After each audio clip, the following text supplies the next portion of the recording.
Best.Podcast.Ever is sponsored by the Gertzberg Law Firm, a full-service business law firm in Cleveland and Chagrin Falls that's changing the way businesses retain their attorneys. Go to gertzberglaw.com to learn more. While you're there, check out Cover My Six, a complete legal audit of the 6 areas that most often create or prevent business lawsuits and government investigations.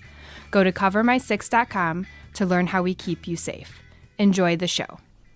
Ladies and gentlemen, you're about to listen to the best podcast ever recorded.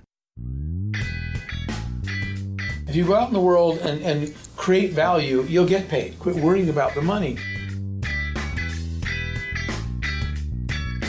We're officially rolling, boys and girls. All right, so we have with us Jeff Hoffman. Jeff, thank you so much for joining us on our second, would have been a third podcast, but it was our second because we tried one last week, and 32 minutes into it, my phone decided to stop recording.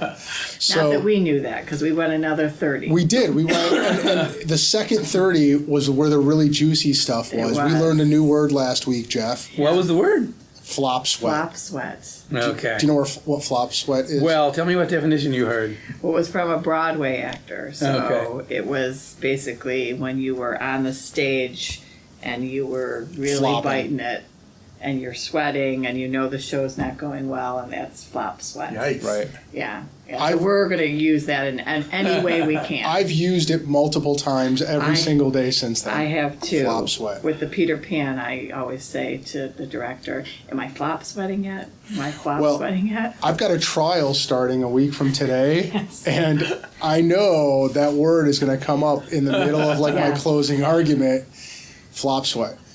And your blood pressure starts going up, and you start freaking out. Mm-hmm. So hopefully that doesn't happen. But today, this phone is going to work properly for this, our high-tech podcast equipment here. So, do you want to talk about Jeff Hoffman or should I talk about Jeff Hoffman? Or should we let Jeff Hoffman talk about Jeff Hoffman? I'll talk about when I first met him. Let's do that. How he's here at the table today, Okay. which would have been 2 years ago. I Googled him online, and I was looking for an annual business meeting speaker, and I threw out what they say is a Hail Mary to Jeff, a blind Yes, but request. it's a Molly Hail Mary, let's keep in mind. Blind request, had never met him, knew nothing really, and said, hey, would you like to be our annual business meeting speaker? And because he's so awesome, he said yes. On the first try. On the first try. That was the first talk I gave in Northeast Ohio as well. Yes. And he was awesome. But he did tell the crowd that I stalked him, and that's why he was there. Which is not true. Was there anything about this particular request that stood out? Like, was it in all caps and there were pictures of Molly in a bikini? And... That would have made he definitely would not have come if that were the case. No, I kept it clean. I will tell you though, it was I tend to spend my time with people who are trying to do something that matters, right? Which is why I'm here with you guys today. The purpose was what mattered to me. Molly was all in trying to do anything she could to help the businesses in this area. So when I asked her, what's the goal of this, Molly talked about, again, anything we as a community can do to help all of our local businesses succeed and grow. And that is my mission. So, are we still on? Yeah, I'm going to keep checking. I hope you don't think I'm being rude. No problem. But I want to make sure that doesn't, That was really it. It was that again, very mission-driven, and she hit the exact right mission. Yeah. Which then proved true with the essay contest. Correct. Right? So then Molly said to me, but then I went to, I saw half of that speech, which was awesome, at the business dinner, and then I had to go to do something for a client. But then Molly said to me when we were working on this essay contest last year, you got to talk to Jeff Hoffman, which was a godsend because you then... Because there was the kids element, which he will talk about as a passion also. So, well, let's talk about who Jeff Hoffman is. Yes. Right? Jeff Hoffman was on the founding team of Priceline.com back when no one ever even heard of it. Right? Did you guys know that it was going to be huge and awesome? No. Nobody knew it would grow to what it did. Now, I will say this.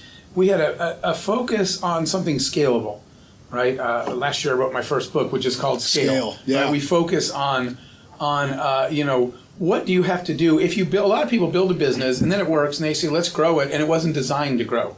So they're really at a stuck point.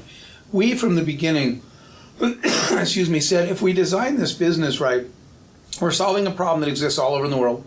Empty hotel rooms, right? That consumers can't afford to pay at full rate, and the hotel really doesn't want them to sit empty. So in between there is a good answer, right? Our business was name your own price. Make an offer. Right. Instead of the hotel room empty, we know which ones are empty. Offer us something. It's better than nothing. So we knew that model was a win for the consumer and a win for the hotel. And there's those consumers in hotels all over the world. So the business was designed to scale. But I honestly, I can remember early on talking about Europe. Someday Europe. And you're saying, 6, 10, 12 countries, the business. And people today talk about building, there are all these books about the billion-dollar company. We never said that word. We just said, let's build something operationally excellent, scalable, and profitable. Yeah. So the business model was good. But, in the end, today, Priceline does business in 200 countries. And it became not a billion-dollar company, but as of yesterday, somebody texted me this. The company's market cap is $72 billion. So wow, the company's like 3 times the size of Uber or any of these other companies. And a little bit more than Europe. So yeah, wasn't it like the largest or second largest IPO? Wasn't it up there? It was actually 2 interesting things. Again, that's just the stock market. Right. So it's not it's an art more than science, but at least it's an indicator of what investors think of what you built. At the time, it was the 3rd largest IPO in history. On the morning of the IPO, Jay Walker, who's the guy with the original idea. So Jay started all this. He's the creator of Priceline that then put a group together, me and some other people, and said, guys, let's build this thing. So our founding team was put together by him. But he and I went into New York City on the morning of the IPO. So, which is a funny story because unbeknownst to us as rookies, you can't go into the NASDAQ like you can the New York Stock Exchange where people ring the bell. When you walk up to the NASDAQ, which we did, and pull on the door, it's locked because it is a super high security computer center. Right. So that was embarrassing to have a security guy say, maybe you smart guys might have called before you came all the way to New York City. And we're just standing like, yeah, maybe next time. So we stood in Times Square and watched it on the big Morgan Stanley ticker because that was who took the company public. So at the time, they thought the stock would open at $6 a share. Then at that point, IPOs are a relatively new thing in the internet, but they're 90 minutes delayed from market opening. So in those 90 minutes, you're talking to your broker, right? And they said probably open at $6. Then they said maybe 8, maybe 10, maybe 12. By the time they were done, went from 6 to 14 would be the opening trade. Wow.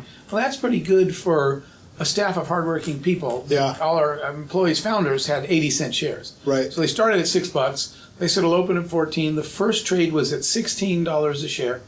And it closed that day as the 3rd largest IPO in history. Opened at $16 first trade, and by 4 p.m. it was at $81 a share. And so that was the 3rd largest IPO ever. That's crazy. The other interesting thing is... What year? 99. Okay. The other interesting thing is that Priceline was the first stock in S&P in stock market history to ever hit $1,000 a share. Which beat Google, beat Apple, beat all the ones. Priceline was never in the conversation. It was going to be Google or Apple. Right. And they really thought it'd be Google when they hit 600, and Priceline's at $1,400 a share now. So it was the first stock ever to hit 1,000. So one wonders, Molly, what does one do when they're on the founding team of the 3rd largest IPO? They sit here afterwards. and do the best podcast ever with Alex and Molly. Right. But between those 2 points, what does one do? And here's what Jeff did. For one, Jeff, tell me if I have this right. I know you will. Appointed by the State Department to travel to industrializing countries, right? Non-industrialized countries, to help them breed entrepreneurs, basically, right? To help them be more successful in their developing economies. Yes? True, false? Yeah, absolutely true. My commitment was to giving back, and giving back by mentoring entrepreneurs. And so became an advisor of the State Department officially. And then the same thing with both the United Nations and the White House on economic development startups, right? The White House released the numbers that in the last 5 years, this report is already years, so it's not the last contiguous 5 years because the report's years old, but the numbers are still the same. When they released the report, they said in a last 5 year period in the United States, 80% of all new jobs were created by startups. And the definition was not the size, it was the age. Businesses that were less than 5 years old created 80% of the gross jobs in the country, but check this out, 100% of the net new jobs. Because if you took all the jobs, all the people that were laid off by big companies during those 5 years, then added the new jobs, they netted out. So small business created 100% of all the incremental new jobs in the country in 5 years. So my commitment was to go help more people start more small businesses. Yeah. Which, I mean, you want to talk about like exponential impact on people, right? Like I always say, and I think you believe this too, I think both of you guys do, that if you can help students and kids before they hit the workforce learn how to be successful, right? Then you're helping them and their families and their coworkers and their employees, right? And I think that you do that by helping entrepreneurs in other countries provide for their families and be better citizens over there and probably affect, I'm probably going a little far here, but not too much, but like crime rates, poverty, right? No, you are absolutely right. All these things are the ripple effect. Yeah. And they really do make that much of a difference. It's, entrepreneurship is the skill set of problem solving. Right. Which, by the way, is why I was excited to do the essay contest for you guys. What we're teaching young people to do is quit talking about it and fix it. Right. Go solve a problem that you see in your community. So it was so amazing that first essay contest, we got 750 it was crazy. essays from students that said, here's the way I would solve this problem. If we start training them young to don't talk about the problem and complain, go solve it yourself. Right. One of the sayings that I say literally to entrepreneurs and students all over the world, I tell them there is no they. They don't fix things and they don't make things better. It's you. Right. On the way here, I just came back from a trip where I went and met with entrepreneurs in Albania, then Macedonia, then Croatia, then Serbia. And then I was just in LA and flew the red eye this morning. These are my favorite parts of Jeff. Back to here, but trying to deliver the same message. Yeah. Jeff, because I stalk you on LinkedIn and see that you're traveling all over the world, do you find, I've been meaning to ask you this, the next time, what? Did you say you stalk him? I do. Use that word. I stole that from you. How it goes. Yeah. I stalk you too, I don't even know he's on LinkedIn. See, who's the true stalker here? Yeah, I am. I have a map in my house, and it's like one of those "Where in the world is Carmen Santiago?" Except it's Jeff Hoffman. Hoffman, yes. So what I was going to ask you the next time I saw you was, because you've been to Africa and then Eastern Europe, and then you go to everywhere else, right? Do you find differences, cultural differences, in the entrepreneurs that you train and you talk to, depending on where they are in the world? Okay, I'm going to tell you this, yes and no. Cultural differences, of course, and some behavioral differences, but here's the really good news. I think we figured that over the last 5 years, we visited entrepreneurs in almost 100 countries, so I've been doing this for a long time, but what it gives me now, and it's the reason, like I said, that recently the United Nations asked me to come give the report on the state of global entrepreneurship. Because I realized after doing that, I have a sample size that's relevant finally. Yeah. And again, it didn't occur to me. I said, "Wait, you're the United Nations," and they said, "Yeah, we think you might have been in more countries, though." So I said, "I'll come talk about it." So the sample size is big enough now that I feel more qualified to answer that question. The good news of the next generation, being the first generation ever raised fully on technology, but more important, social media, is we as a human race have never been more similar. You know why? Because they share. They do social media. They look at each other's Facebook pages and Instagram and everything. Right. And you can finally see how much alike we are everywhere in a lot of good ways. And I think that's a really, really important lesson. Yeah. However, there are big cultural differences. And here's an easy way to think of that, to visualize it. It's in places where I'm going to use the word life and death, and I almost literally mean that. If you're in Africa and there's nothing to eat, guess what you're going to do? You're going to innovate. Right. They're going to create agricultural. I just from the last trip I just took there, so many amazing new startups at new ways to grow food without soil, on top of floating in water, on top of things, in hay bales, all kinds of things. So the innovation is really high in parts of the world where it's necessary. What you tend to get in other parts of the world, I spoke at this big event in Europe, and they got a little annoyed. They said, we look at your travels too, and you don't spend as much time in Western Europe. Why? And the answer I didn't want to say out loud was because less innovation is happening there. Right? I find more in Africa, that's interesting. which sounds counterintuitive, right? Because they got nothing, no money, no anything. But the difference is it's life or death. If you're comfortably sitting in your apartment in Paris, looking out the window at the River Seine, right? You're just not as innovative or hungry. Necessity is the mother of all. It really is, and it really drives culturally some far more innovative people in emerging nations where it's an everyday difference in their lives, not just an optional way to make money. So that's a good, and I was going to calibrate my question a little bit more, but I think that you answered it better than I would have calibrated it. What I was going to say is, do people, in your experience, learn differently and consume information differently? You give I don't know if you give different talks in Africa from the ones that you give in Albania, right? But the questions that people ask you, the way that they were raised, and the rules that they lived under, does that create a different kind of entrepreneur in those different countries? It does. However, the really good news is they're all evolving to the same, and the reason is, when you use the right words, consume information, the reason is the democracy of information, which we call the internet, right? I'm going to tell you a really quick story that really brought this home to me. So, when I made this commitment to giving back and saying that I'm just going to try, this, Molly, that I was going to spend some time not saying no to anyone that asked me for help for a while, just because that's the definition of giving back, is you can't do what's convenient, you have to do what's necessary.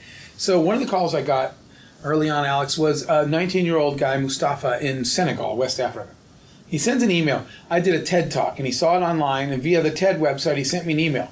And he said, things are tough in the villages of West Africa. Any way you could help us? So given that my commitment was to try to say yes for a period of time, I said, sure, I'll come. So when I went there, you get out there, and there is these villages, the homes are made out of caked mud. They pack mud to make walls. The roof is tree branches. The floor is dirt. There is not running water or electricity there. And they have to be careful with candles and kerosene because their house is made of dried branches. So they don't always have light even. But anyway, so you can imagine, by the way, just before this trip, I had been I give speech at Stanford. So I'm in Silicon Valley, and they asked me to give a talk at Stanford. So you go from the height, the self-proclaimed height of innovation, right. Stanford and Silicon Valley. Now I'm in a village in West Africa, so you can imagine the expectations are low, which I was wrong. So the kid comes in that part of West Africa, everybody works in the fields, because if you don't grow food, you don't eat food. Right. So he comes in, he's dirty. First of all, it was an amazing scene because he couldn't believe I showed up. And I said, wait, did you not invite me here? Because this was a long trip if you were just joking. And he said, no, I invited you. I just can't believe you came. So he said, he cleaned up. He said, let me show you my idea. And he started talking about his business idea. And I was, wait, time out. I said, we're in the middle of a dirt floor African village. I said, where on earth could you possibly have learned all this stuff? His idea was brilliant. And he could have been a 19-year-old Stanford or, whatever, Ohio State, anywhere. And he said, I took Stanford and MIT classes.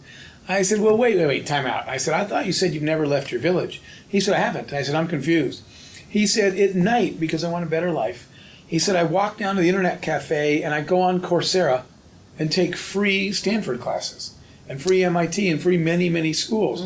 That didn't, right down the street, Case Western has a phenomenal MOOC, an online course on entrepreneurship as an example. And the point is, Coursera, that didn't even exist not that many years ago. So then I said, all right, go ahead. So he starts giving the pitch, but he's using really practical words. So I stop him again and I said, all right, who even taught you those words? Because you don't learn those in academia. Those aren't university words. Those are very practical, operational business words. He said, oh, because I want a better life. I work in the fields all day. At night, I go to the internet cafe and take Coursera classes. When I'm done with those, I watch TED Talks online. He said, Mr. Hoffman, that's how I found you. I saw your TED Talk and I emailed you, and now you're standing here. None of that could have happened not that many years ago. Right. Then he said, can I show you my PowerPoint?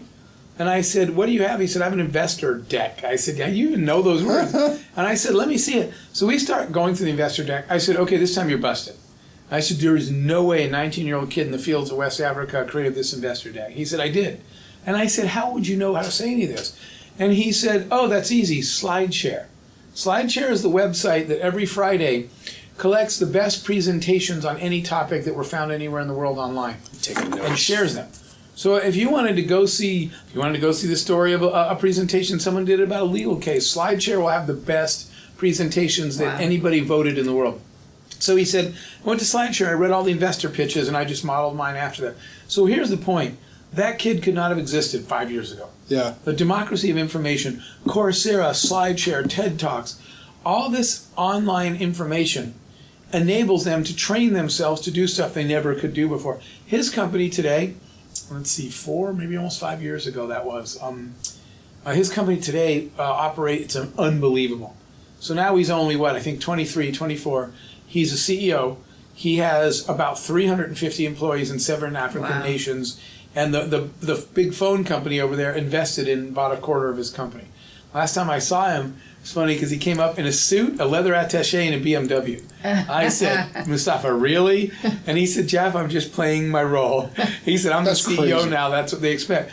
None of that could have happened, and I think it's unbelievably exciting that people everywhere can play on the same playing field now. Does it frustrate you that maybe here in the United States we take the internet to a different approach where we want to get our quick fame with the YouTube stars and not as much? Oh, absolutely. I did. So you know what DECA is in the high schools, right? Yes. I was the speaker of the National DECA thing just maybe 2 months ago at their national conference, and it was high school teachers from all over the country that went to that, and we had that discussion about the fact they said, well, our kids, they were writing it down. I said, you guys don't know these tools? They said, no. Like you said, our kids know YouTube, and they know how to find Kim Kardashian online. Right. But our country is not one of the best users of the internet, right? Entertainment, actually, we shouldn't say this on air, but porn is still literally the #1 volume on the internet, which is disappointing to this race. Second, though, in the United States? It still is, yes. Second, people.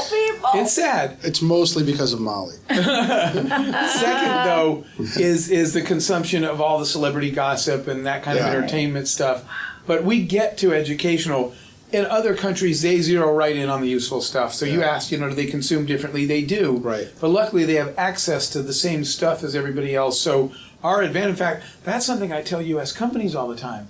You better pay attention, right? Because a kid like Mustafa, who couldn't compete with you before, his business is brilliant and well run, and he's super, super smart. They're coming. And everything is riding on his business. You're right. I mean, it's family food is everything. Well, and I think it gets back to your point, right? I mean, we keep talking about this concept of pleasure monkeys, right? Where, I've got this theory that humans, right, given just abundant choices, will just gravitate towards things that give them pleasure, right? And so here, band name. right? So, if I had a band, I would call it Pleasure Monkeys. I think you should create a band just so you could do that. I totally agree with you. That or Flop Sweat. Or Flop Sweat. That's right. That's a pretty good band name too. Those could be our groupies. But right, if you have abundant food and abundant entertainment options, and you don't have to worry about how you're going to survive the next day, right? The thought is that you're going to have less necessity and potentially less innovation and less focus, right? Yeah, like those guys, like the guy in Senegal, he's got a lot to think about, and it's survival. Right, yes. But in the defense of the kids, 60 Minutes just did a great thing last night on these YouTubers, and I mean they're being paid crazy money by businesses to do 3-second videos. I mean, I'm talking $100,000 for a 3 minutes from McDonald's. To your point, and Alex says, do you see how much professional gamers are paid now? Parents go tell their kids, put the video game controller down and go do something, and then the kids turn the TV on. And there's video gamers making $1 million a year by their sponsors to play video games. Right. Crazy.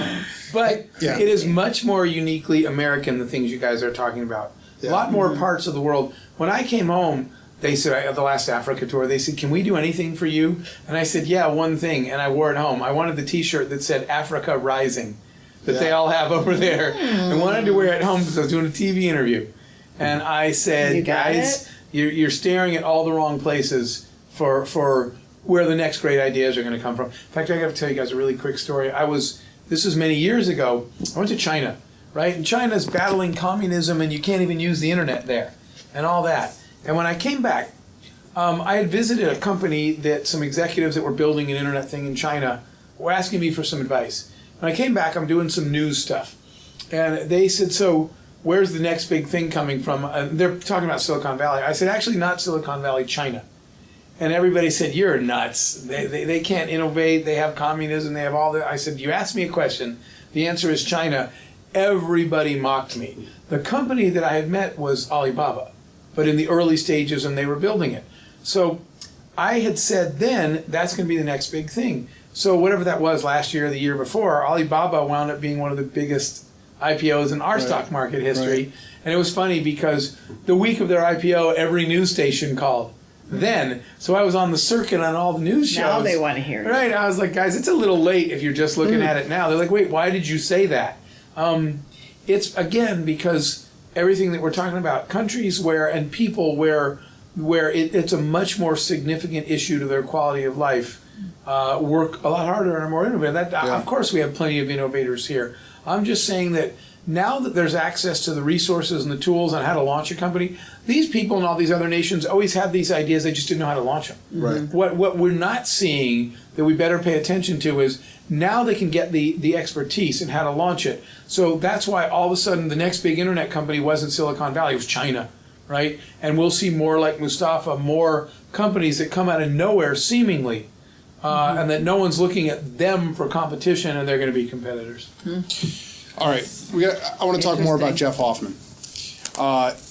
Jeff Hoffman, describe a big success and some obstacle. Well, let's say it this way: a big success in your life and an obstacle that you had to overcome to get there, and how you overcame it. Sure. So, I would say the one that really comes to mind was my very first startup, because I quit a really good engineering job, right? I was an engineer, I had a well-paying engineering job, and I quit and walked out, which everybody got upset, everybody's yelling at me, but I had an idea, and I think you've at least heard this before. While I was unemployed, I was standing in line at an airport waiting to check in, and the line was like an hour long, and all you did at the end of an hour line was they hit the button, said print, and handed you a passport. And I remember arguing with the lady, how on earth can this take an hour when it's just a printer? You just turn around next, and then you hit print and hand them a passport next. I said, it's a printer. Why on earth are we standing in line so you can hit the print button? We could do that. So that was my first startup. We did a company for technology in the travel industry, and we had this idea, pretty sure that if you could create a self-check-in kiosk and put it in the airport, everybody would win. No more lines at the counters, no more all those employee check-in people. Everybody would like it. And everybody would win. The problem was I'm 20-something years old, unemployed, have zero track record, zero credibility. And with no track record, how do you attract any investor dollars? You don't, especially for a brand new concept that no one has seen before. When was this? How long ago? This was, when did we build those? 20 years ago at least. Okay. When we first built those. It seems like so obvious now. They're everywhere. But they didn't exist, and we invented them. Yeah. And then patented them. But I couldn't get hiring anybody when you don't have a dime, and they're saying, wait, what? A machine is going to check people in the airport? Right. The airlines aren't going to let you do that. Yeah. They're all super high security. Everything's behind their counter. So getting anyone to believe, but most importantly, you said a challenge. The challenge was getting anyone to work for you. When you're unproven, you're 20-something, no one's quite sure if your idea is even illegal. Wait, you can't access the airline systems? I can't pull up her record. Only the airline can do that. So there were a lot of leaps of faith in there, and I didn't have any money. So trying to build a team, and every startup entrepreneur knows this, trying to build a team when you really can't pay anybody, and they all have good paying jobs in corporate America, that was the challenge. So how'd you do it?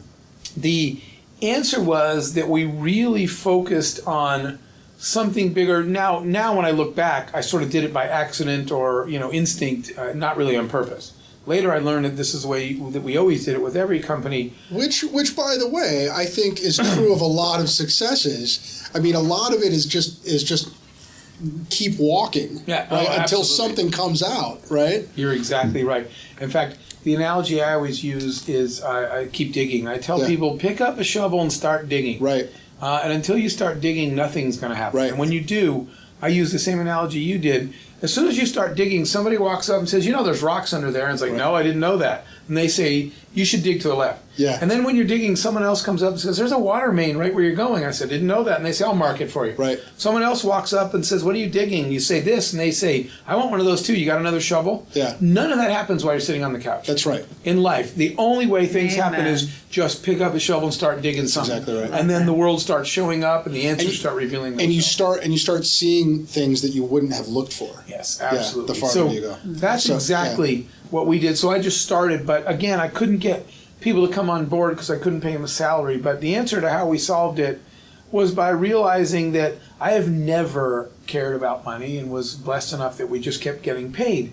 And the reason is that we cared about impact and value. If you go out in the world and create value, you'll get paid. Quit worrying about the money. Right. So I was sure that our idea was a good idea and that these machines would show up in airports and that people would like it. But that was my dream and what I wanted to do. And when you go to people and say, this is traditional hiring, it's very one way. When we go, Molly comes to me and says, here's my company, here's what I need. These are my goals, right? By definition, it's your company. This is my dream, my goals. What I need you to do is here, grab this shovel and start digging the yard for me, right? And you're telling them, the transaction is job description in exchange for resume. I look at the job description, you look at the resume, and we both try to decide if we like each other. Yeah. And then what she says is, Jeff, if you do the list of things on the job description, I will give you this paycheck. If you don't, you don't get the paycheck. It's very one way. Yeah. I have to do stuff for you to get my paycheck to achieve your goal. And so I was telling people, I need you to come help me build these things. And they're like, I have a good job and a paycheck. What can you pay me? Oh, a third of what you're making now. But as soon as we sell some, I'll pay you more. Not motivating. Why would they do that? Because I want to build this company. So I really reversed it. And I was in a conversation with a guy once that had a good engineering job, one of the first people I ever hired. And I asked him this question. I said, tell me, I was trying to gauge him culturally, right, values-wise, not his resume. And I said, and now I ask everybody this is the first question I ask any prospective new employee. It tells you so much. I say, tell me one thing that you need to do in your life before you die so that your life will be considered a success to you. No one else's definition. The first guy I asked, Chris, said, oh, that's easy. He said, I'm going to buy my mom a house in Florida, fully paid so she can spend the rest of her life in the sun without ever having another financial worry. And I said, okay, that was very definite. What's the story? And he grew up not far from us. He grew up in Clarion, Pennsylvania.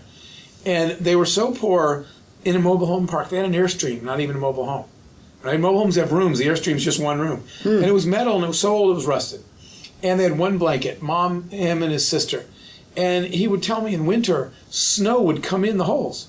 So if the blanket was on his mom or his sister, he'd have to take it off to put it and cover the snow so the holes wouldn't come in. And his mom and his sister would freeze. I asked him, why didn't your mom just go ask for help? And he said her pride. My mom didn't want anyone to know how poor we were, so she wouldn't ask for blankets and coats. And I said, what'd you do? He said, I laid there shivering every night and made a vow that before I die, I will buy my mom a house in Florida. So I will tell you what I did. You're like, you're hired. I Come went over. Right, because that kid is never going to stop. No matter what work problem we have, this kid is going to fight through it because what's at stake? His mother's house. The rest of her life. I knew I had an employee that would never back down and would never quit fighting through problems. And somebody's just looking for a buck. If you're not making a buck, they just go home.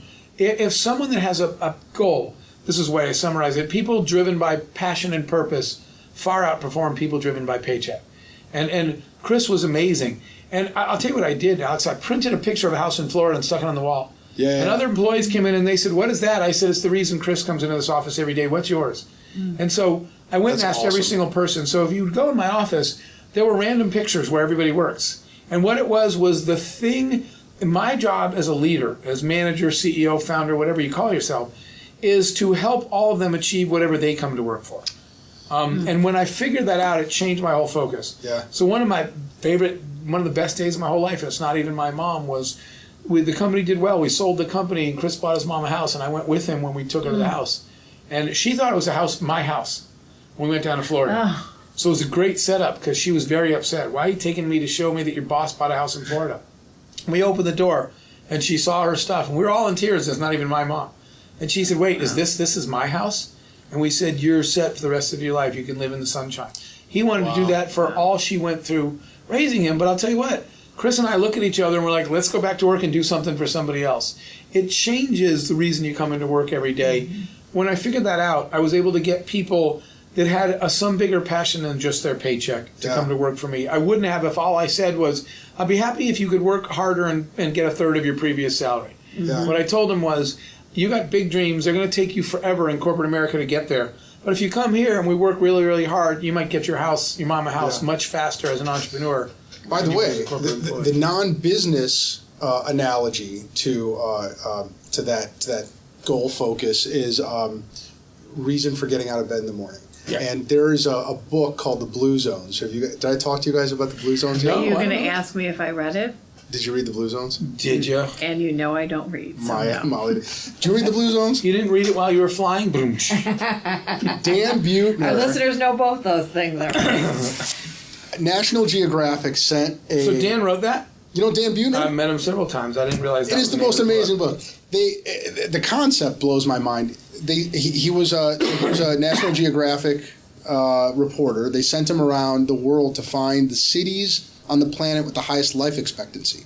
And then, once you figure out who those were, what cities they were, try to figure out what they do in common, right? It's a fountain of youth. So he found 4 cities on the planet with average life expectancies over 100. Wow. Do you guys know what they are? What cities they are? No, what was it? Take a guess. Well, shouldn't there be a commercial break to build the suspense right now? Right. If only we had sponsors. Sponsored by Color Jar. And now a word from our sponsor.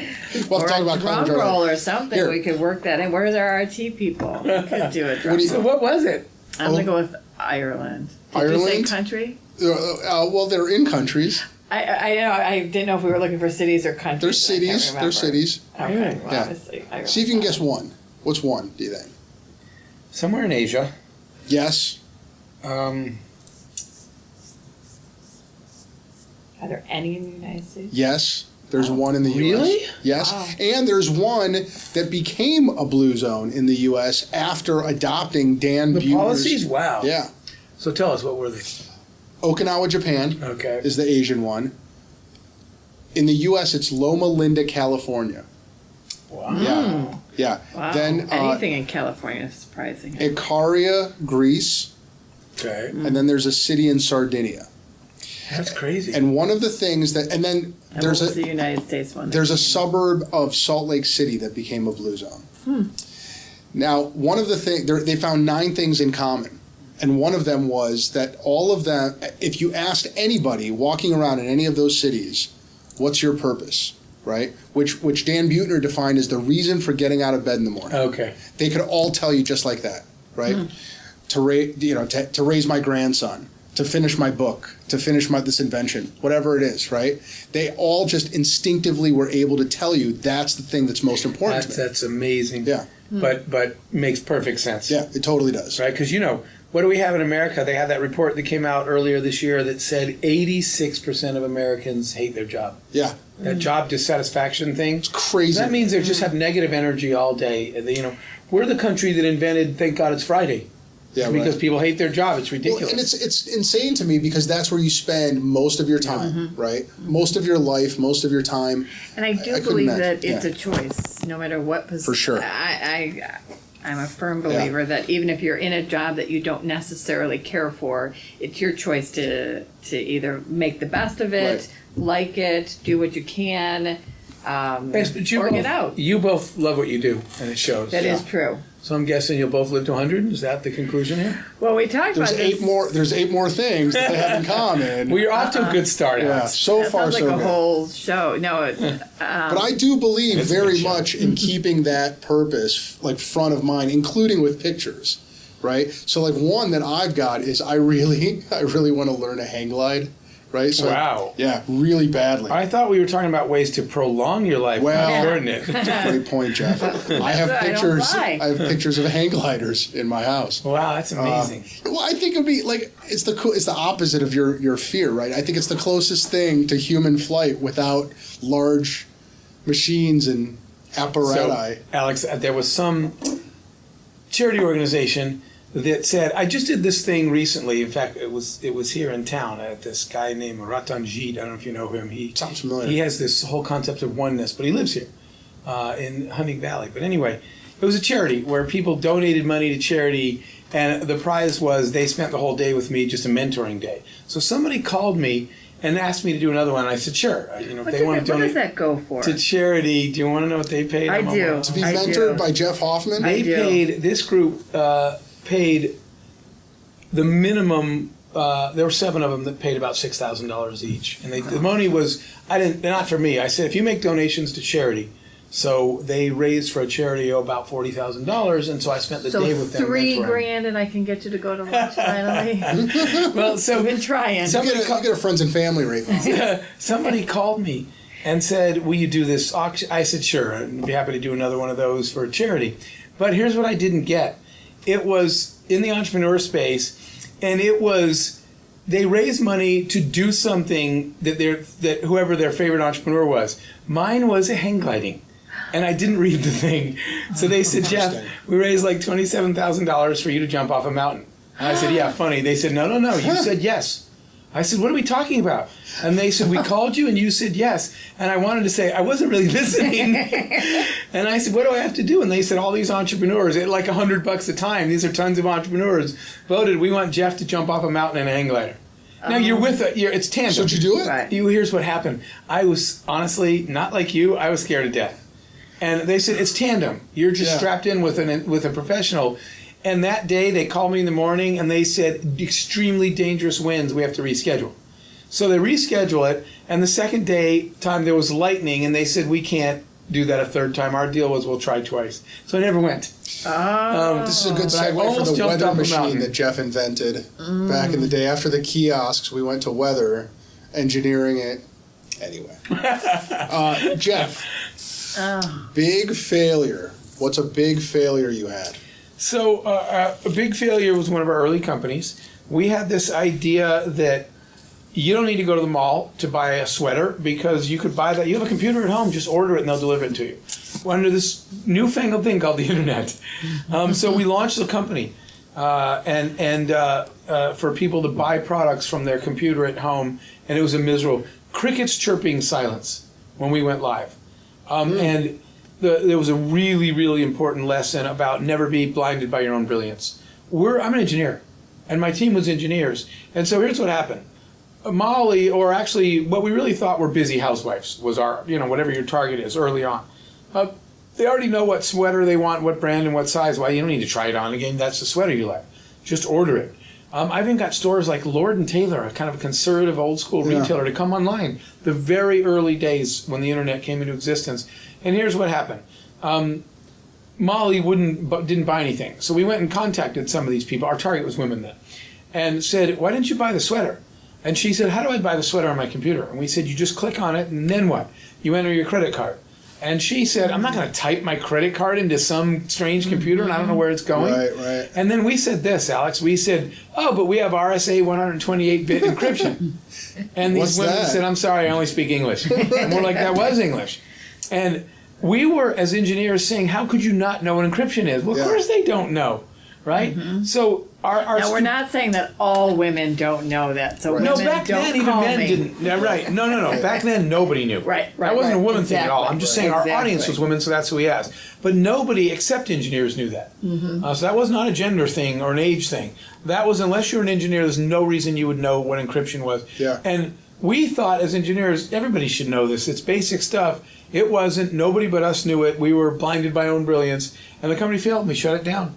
And the lesson learned was, if you're not your customer, do not listen to your own ideas. So one of the notes I took down from your talk to the chamber last year was, if you want to know what you're doing right, send a text right now to 10 of your customers and ask them, what do you like about what we do? And then ask them, what do you hate Thank about you what for we do? remembering that. I loved it, and I did I think it. that's really important. I remember you told me that. Yeah, I didn't get that either. and it seemed, you didn't get that? No. Well, that's because Were you afraid? Were you afraid of what I was I going to don't think say? you were a client of mine at that time. No, but it seems, it's one of those things, it just seems so intuitive, right? You think that you know what people Sure. like about you, but you don't. And, you make so many assumptions. Right. You right? hope. You hope Yeah. you know, but Yeah. But it makes perfect sense. And when I did it, I improved some processes That's in my fantastic business. to hear. Yeah. That's what we Yeah. didn't do ourselves that first time. And so after that, we learned to make sure we are directly, like you said, as 101 and simple as it sounds, Right. people don't do it. Right. Right. Even in success, they say, well, we're getting new clients. We must be doing something right. Well, you'd get even more if you knew exactly what it was. Yeah. All right. This is the part of the show where Molly and I ask our favorite questions of our guest. you know what I love about Jeff is that so our whole concept was to bring on people that we felt were amazing. And But they weren't available? yeah, so we Glad I was there have then. you. Yes. But what I love about Jeff is he goes through both our. So when we talked about who is amazing, Alex's comments were CEOs, and it was much bigger. My Leaders of industry. yeah, and my amazing people were more people that maybe don't get the recognition of being amazing, but are still out there doing amazing things, but they don't have the big paycheck or the. And I think Jeff is a perfect example of Yeah. both of those things. When we Yeah. didn't even get to touch all the greatness that he does, but I think he is amazing in the business world, but also Yeah. in the things that he's doing that we don't even know about that are making a difference are amazing. Agreed. Yeah. So this is a great segue for Great Molly's segue for question. my why question. Jeff is so amazing. Yes. And I don't know Jeff, do you this love answer. sitting here and just listening to us Yeah, it's you blow guys. smoke up your butt? You guys. Okay, so You guys are family. describe your mother, or was there a very influential woman in your life? Absolutely. That was most definitely my mother. My mother was the quit complaining and do something about it kind of human being. My mother was an engaged citizen, right? She never took a passive approach to anything, right? And that's where I think where there is no they influence. I saw my mom. I'll just give you a fast example. We were stopped at a convenience store to get milk, and there was a woman yelling at her 3-year-old son, and then she punched the child in the Oh, head, Jesus. knocked him flat with a punch in the skull. You could kill a child doing that. Everyone in the store just walked around them. My mother went right up, scooped up that child, and would not hand it back. Checking the child. And my mom's tiny, and this woman was huge. And she was towering over my mother, threatening her. Now, I had just come from high school football practice at this point in my life, and I get out of the car, right, and I'm already like bloody and sweaty. So the woman looked at me and took a step back. And I was like, if you're thinking of touching my mother, you're going to think twice. But my mother didn't know I was behind her. And she stood right there, and that giant woman towering over, and she went nose to nose with her, and holding her child. And the woman is saying, mind your own business, and first threatening her. I'll punch you too. That's why I got out of the car. But my mother didn't back down. She stood there and she said, go for it, but I'm not giving you this child back until you understand how amazingly dangerous and stupid what you just did. And the woman's like, this is none of your business. And my mother said, a child in a community is everybody's business. And she's like, no, that's my child, not yours. My mother kept saying, if that's how you treat that child, then now it's all of our child. Yeah. Because we can't let you do that. Wow. And she's like, what is wrong with you? And no one else in the store said anything. By the time they were done, the woman, they went and sat, there was a little bench outside. The woman was crying hysterically, and my mom was arranging for counseling for her. Right? So the ending That's was amazing. excellent. And the woman was saying, I've done this before, and I don't mean to do it. I have all these problems, and I don't want to take it out on my child, and I don't know what to do. And my mom said, there's people that can help you. Wow. And they called Child Protective Services to get it. So, yeah, I had an amazing influence of a mother who said, we're all in this together. And well, I'll tell you what I wrote down. These aren't my mom's words, but I wrote down at one point this. I wrote, life is not a spectator sport. right? If everyone sits in the stands, there's no teams playing. Somebody's got to get up and say, give me the ball, I'll run it. And that was my mom. In everything in life, she just stepped up. This little tiny woman that was afraid of nothing. In fact, I have another saying that I tell people all the time. I tell them, don't fear failure, fear apathy. And I learned that from my mom. Apathy is the worst thing, right? Yeah. If the failure would have been, if that woman had slapped my mother, or something had happened, that would have been a failed attempt by my mom. But what she taught me was doing nothing is worse. I have to Just take a step. I got to tell you, I live 2 for 2. I live with such regret over this one incident, just like that. It was on an airplane. My wife and at the time we just had 2 boys flying back from Florida, and there was a woman two rows behind us and across the aisle, and she was calling her little girl, she must have been 4 or 5 years old, every name in the book because she wouldn't stop crying. And I sat there and I kept glaring at her, and this was a full packed airplane, nobody was saying a word, and I kept saying, I leaned over to Ina, to my wife, I said, I'm going to go over there and say it. She said, don't do it. You don't know what she's going to do. And we both, like, just the worst case scenario for us was what are our kids going to see in this altercation? She's going to dress us down. She's going to MF us up and down this airplane, and there's going to be nothing we can do about it, right? And I swear to you, that was about 1.5 years ago. There isn't a day that goes by that I don't wish you had. Oh my God, it's the worst feeling. It's the worst feeling. And I replay that constantly. Like, so then what happens is we're getting off the plane, and a woman, just like your mother, right, pulls this woman aside, kneels down, right, gets sort of eyeball to eyeball with her, and says, I know exactly how that feels. I know exactly where you were coming from. Let's sit down. Let's talk through what we can do. And I feel so much shame that I did not have the guts to do something like what your mom did, like what that woman did. But you're absolutely right. It's not a spectator sport, and it's everybody's problem. And not only that, it's a child. Yeah. Well, and 2, I remember once I was in a mall, and there was this young woman there, probably 18 years old, with like 4 kids walking behind her, and she was just dropping F-bombs left and right. And I was thinking, man, those kids don't stand a chance. Yeah, that's what they're subjected to. Yeah, it's only they just don't stand a chance. And you can do what I did on the plane that day and just watch, right? Or what your mom did. And so that was the influence that my whole life. It's been, if you see, that's where the there is no they comes from. Yeah. When you see a problem, it's you, jump in and do something about it, and I got that from her. That's awesome. All right. So that's 2 for 2 on the mother question. Just Molly's so you know, doing a study. Not that I'm keeping track, but I'm going to prove that. But it's 2 for 2. In all amazing people, there is right behind there. There's going to be a woman, and I know there was flack about dads, and I'm still gonna stick with it because I still feel it doesn't have to be a mother, but it's some influential woman. Maternal role. And I literally can give you a 3 for 3. I just go ahead. While I was driving here, I was talking to. I'm doing another project with Ray Lewis. He played for the Baltimore Ravens. And, and Ray and I were joking. I mean, Ray's going to get inducted into the Hall of Fame next year. He was one of the best football players in NFL history. But if you ask him how, the first words out of his mouth were his mother.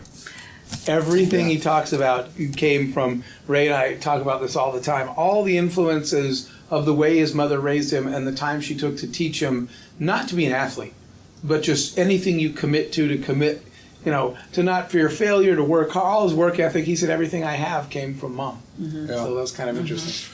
Jeff, here's my question. Does a Jeff Hoffman have limiting beliefs? Or did he? And then how do you deal with them? How do you overcome your limiting beliefs? I would say part of the DNA of entrepreneurship is that you almost foolishly don't. So I'm the eternal optimist. I always think everything is going to work. When we started the music company, from the day I said I want to start a music company to the day I was literally walking on a stage in front of 30,000 people introducing Elton John because we were doing a concert together, or on the road with the NSYNC guys or whatever it was. Those were all things that secretly I kind of thought were possible. So doubt is always there, of course, but entrepreneurs, Let me just give you the quick example. So, I think I'm lucky in that most of my limiting beliefs were much smaller than my eternal optimism. There's always things, I don't know if I have any idea how to do this, I don't know if I'm good enough, I don't know whatever, but they always made less noise than the thing that said, dude, just go for it, right? The only way you're going to find out is to jump. And I think that was stronger, and sometimes that led me into horrible crashes and burns, my eternal optimism. But like the stage that I'm headed to. That's exactly what you're going to do great. That's there will exactly be no flop sweat. No flop sweat. There will be no flop sweat. You will do great. And you know it's coming. So you're just wired for I think no that's just a limiting DNA beliefs. thing. When people talk about are entrepreneurs born or made, it's both. The made part is you can learn a lot from mentors, but the born part is you got to have that DNA. So the story I was going to tell you one of the days it really occurred to me was, took a break after Priceline, and always my whole life I always wanted bucket list thing, wanted to make a movie. So I told my friends I'm going to go to Hollywood and make a movie, and they're like, Jeff, you're a software engineer. I said, we'll figure it out. I'm not going to make it. I'm not going to act, and I'm not going to hold the camera. I'm going to build a team the same way I do every other startup. Right. And they said, what are you going to do? I said, well, gee, like every other startup, someone has to finance a project, and then guess what else? Someone has to market and distribute and promote. Who's this for? What audience are we marketing to? How do we get a distribution deal? All the stuff I do with any other product. I said, I'll do that while my team makes the film. But when I told people that, everybody said this. They said, Jeff, 97, I don't know if this was the right number, that's what they told me. 97% of all independent films will never see the light of day. They're not going to be in a theater near you. Right. And I said, okay. And I kept walking.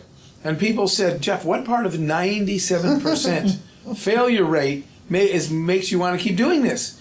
And they said, are you not listening? But I'll tell you what I literally remember thinking at that moment.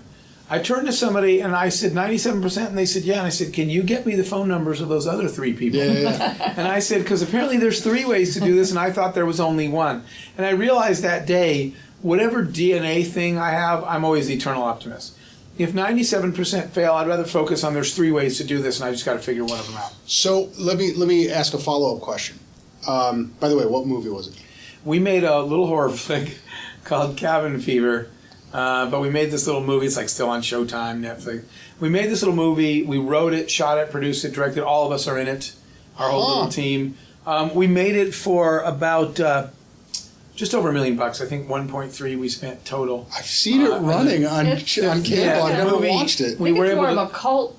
Yes, we were able to really sell it in about 46 countries, and it probably grossed almost $100 million from $1 million film. But that's because we did the entrepreneurial thing. Yeah.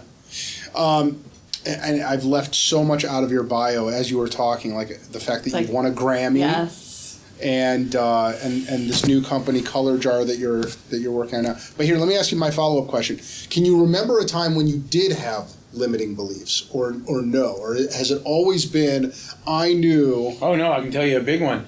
Right at 18, I grew up in a little desert neighborhood in Arizona. Mm-hmm. Where a lot of people, and this is not a negative, it's a DNA, right? Everybody does what they want, but all the people I grew up with have never left a 5 square mile area. Right. They all still live there, they went to school there, they raised their families there. All of the people I grew up with still live right there.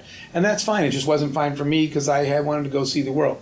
So I'm definitely not saying anything about right or wrong. But part of it was this launch point of education. And I said, well, if I can learn this stuff I want to focus on specifically, that will launch me into sort of the life that I've dreamed of, if that's possible. But that was, I wanted to go get this particular degree at Yale University. So I went to a high school where football is way more important than academics. And people don't go to Yale or Harvard or anything like that. So when I told people, I'm going to try to get into Yale, they said, yeah, that's a 0% chance. And everybody said, why are you even wasting your time dreaming about something like that? I had zero support, but it really... First of all, it made me doubt if I could ever get in. But I didn't give up then. What happened was I worked hard enough and did whatever I had to do that I got accepted at Yale. And when I got in there and I went there, here's where that self-doubt, limiting doubt moments happen. They called me on the first day of class into the financial aid office and said, look, you can't go to class because you didn't pay enough money. And I said, you have all the money my family has plus all the loans and scholarships I could get. And they said, and it's not enough, so you can't go here. Wow. And that was the day everybody was telling me, who do you think you are? And just go to the local school like everybody else. And that day, I just thought, I'm an idiot. I don't know who I thought I was or why I thought this was going to work. I'm just a poor kid from the desert. I don't belong here, and the dream isn't going to happen. That was the day I said, obviously the world is right and I'm wrong. I thought I could pull this off and I can't. I literally went outside, like the first day of classes freshman year, sat on the stairs and just cried for like 2 hours. So what'd you do? And then I got up and I thought, well, I got two choices. Go home, right, which is quitting and giving up, or figure something out. And so I made a decision then. I said, I'm not going to quit and I'm not going to go home. I worked my butt off to get into this school. I'll figure something out. So my first startup started a software company the first week of college, first week of freshman year. And in the end, I wound up funding the Yale degree. And my dream, I was never focused on the money. I would close my eyes and dream of walking across the stage at a Yale graduation. And every morning when I didn't feel like doing it, you're tired, and it's giving up would be so much easier. I could just go home. Why am I putting myself through this? Yale, I had to work a zillion hours a night on homework because it's academically hard. Then I had the whole rest of the night in my little underground basement office running my business. And then I'd sleep an hour.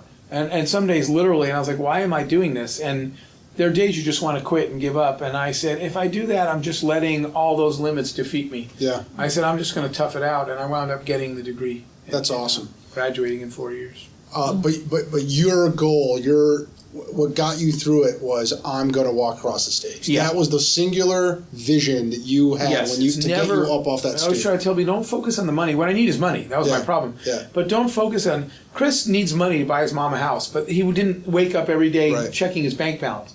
What drove him every day was that photo of a house. He said, I can't stop till I get that. So for me, it was the same thing. I said, I'm not leaving here until I walk the stage with everybody else. And so every day it was tough. I would just say, dude, if you go home now, there's no graduation, there's no diploma. Man, I believe in the whole vision aspect of success so much. I really do. I mean, there's so many dynamics to it, but it's the one thing that almost every successful person I know has, is they're able to tell you what they're working for and how they visualize it. Yeah, right. I think that's very true. And I didn't know that till looking back. Yeah. Later, when there were things that I did that I was like laughing, I don't even know how I pulled that off. And each time when I kind of looked back to study it, that's what it was. I realized it's when I was really focused on a specific vision. And like you said, a picture on the wall, something that every morning when I got up, I knew why I was getting up and what I was doing. That helped me. And that's why years later, I realized, well, wait, if that drove me to do that, then I need people like that. And that's why the story with Chris and his house, I built my companies around people that... And somebody said to me once when I said, ask everybody you interview. And he said, what if they don't have a dream? I said, then don't hire that person. And why would you hire people that say, I don't really care, I just want to go through life? Like, really? What's the future, Jeff Hoffman? What? Very timely question, Molly, and I don't know yet. I've spent so much of the last 4 years on the road doing my give back thing, mentoring. And it's just coming to an end. And I think over the slowdown of this holiday period, I got to figure out what's next. It's tended to be 4-year chunks by no design. You know, Priceline building it was like a solid 4 years. The ticket company, the travel technology company, we sold it at the end of 4 years. When I was doing the movies and music, I was doing only that for about 3 or 4 years. I've been really focused on this mentoring. So they've been chunks. And by the way, that's what I tell people, that you do not have to know the answers for the whole rest of your life. Right? Keep a horizon where you're really productive, but it's okay to say, you know what, I'll check back with me in 5 years and we'll see if I still want to do this, right?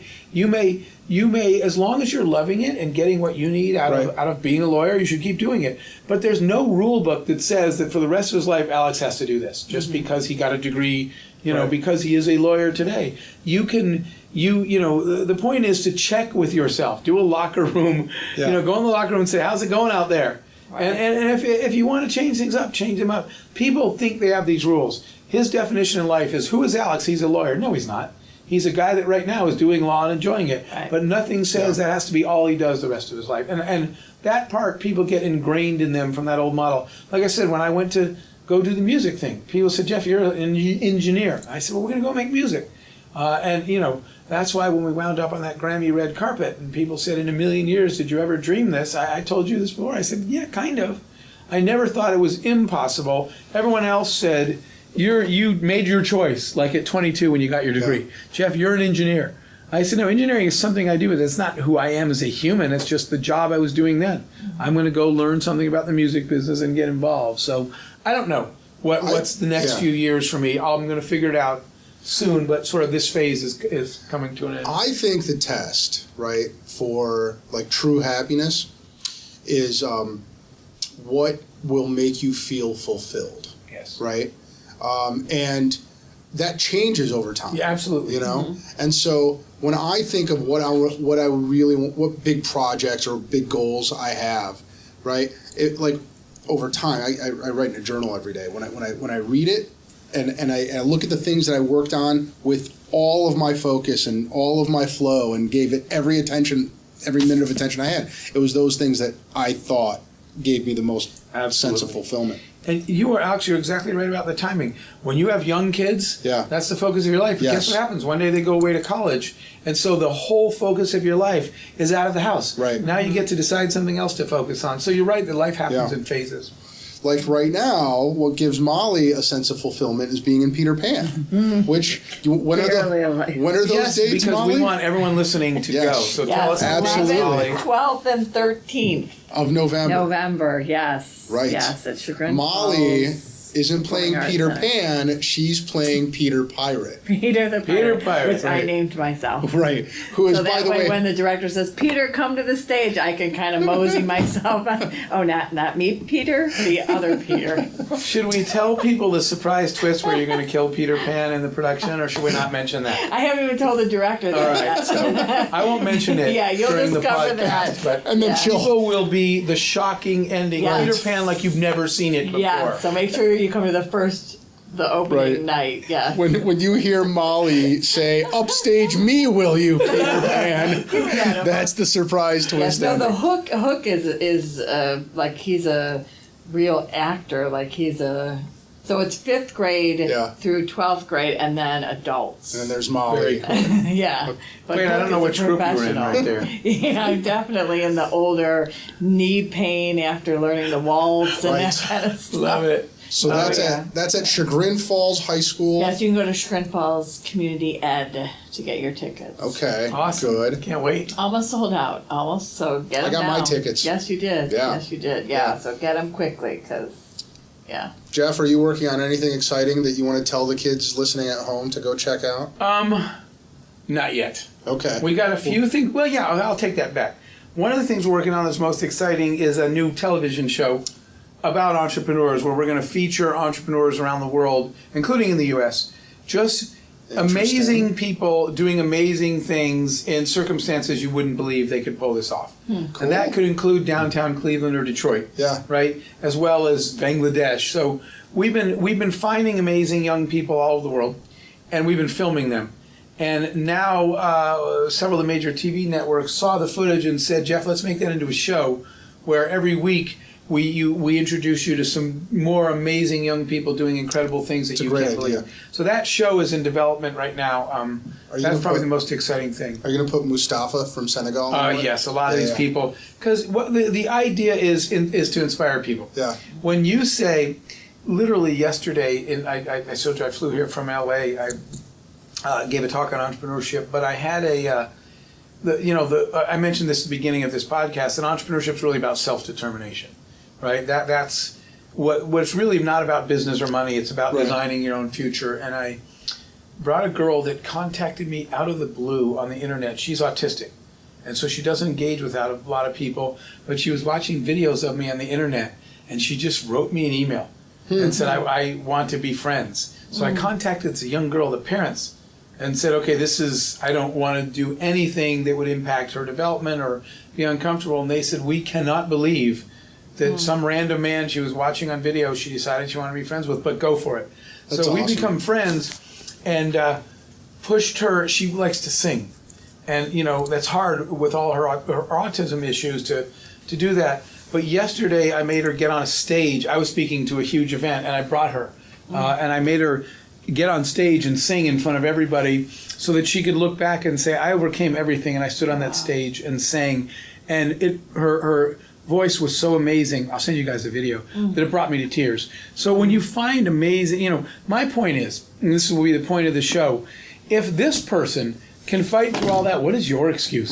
Right? We have people that say, oh, it's so hard. I say, really? Try layering autism onto that, or try laying abject poverty onto that, or whatever obstacles people face, and they still get it done. So that's what the show is hoping to do, is to inspire you by saying, if she can do that, then I really have no excuse not to go do the thing I've been thinking about.